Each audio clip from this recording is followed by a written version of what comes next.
দুয়ারে নিম্নচাপ আগামী 4 দিন বৃষ্টিতে ভিজবে দক্ষিণবঙ্গ সহ উত্তরবঙ্গে এইসব জেলা, এমনটাই পূর্বাভাস জারি করছে আবহাওয়া দপ্তর। তো এই নিম্নচাপের প্রভাবে কবে থেকে উত্তরবঙ্গ সহ দক্ষিণবঙ্গে বৃষ্টির পূর্বাভাস জারি করছে আবহাওয়া দপ্তর, বিস্তারিত জানতে হলে ভিডিওটিকে প্রথম থেকে শেষ অবধি সম্পূর্ণ দেখবেন।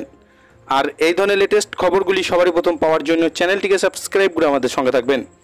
তো চলুন এক নজরে দেখে নেওয়া যাক। আগামী 4 দিন দক্ষিণবঙ্গে ভিজবে বৃষ্টিতে। সোমবার নিম্নচাপটি শক্তি বৃদ্ধি করে গভীর নিম্নচাপে পরিণত হবে, যার জেরে গাঙ্গেয় বঙ্গ এবং লাগোয়া ঝাড়খণ্ডের ওপর দিয়ে যাবে, ফলে একাধিক স্থানে বৃষ্টির সম্ভাবনা। নিম্নচাপটির কারণে সোমবার দক্ষিণবঙ্গের বেশিরভাগ জেলাতে হালকা থেকে মাঝারি বৃষ্টি হবে। বেশি বৃষ্টি হবে 2 মেদিনীপুর, দক্ষিণ 24 পরগনা, ঝাড়গ্রামে। আগামীকাল 10ই সেপ্টেম্বর ভারী বৃষ্টির পূর্বাভাস রয়েছে 2 মেদিনীপুর, 2 24 পরগনা, ঝাড়গ্রাম, বাঁকুড়ায়। দক্ষিণবঙ্গের বাকি জেলায় বিক্ষিপ্তভাবে হালকা বৃষ্টির সম্ভাবনা রয়েছে। 11 সেপ্টেম্বর বুধবার 2 বর্ধমান, হুগলি, নদিয়া, মুর্শিদাবাদ, বীরভূম, উত্তর 24 পরগনায় হালকা থেকে মাঝারি বৃষ্টির পূর্বাভাস রয়েছে। উত্তরবঙ্গের ক্ষেত্রে সেভাবে বৃষ্টির পরিস্থিতি নেই, যেহেতু নিম্নচাপটি বঙ্গোপসাগরের ওপরে রয়েছে, তাই সমুদ্র উত্তাল হওয়ার সম্ভাবনা রয়েছে।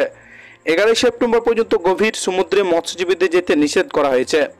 সোমবার আকাশ মূলত মেঘলা থাকবে, বজ্রবিদ্যুৎ সহ হালকা থেকে মাঝারি বৃষ্টি হতে পারে। সর্বোচ্চ সর্বনিম্ন তাপমাত্রা 33 ডিগ্রি সেলসিয়াস এবং 28 ডিগ্রির আশেপাশে থাকবে।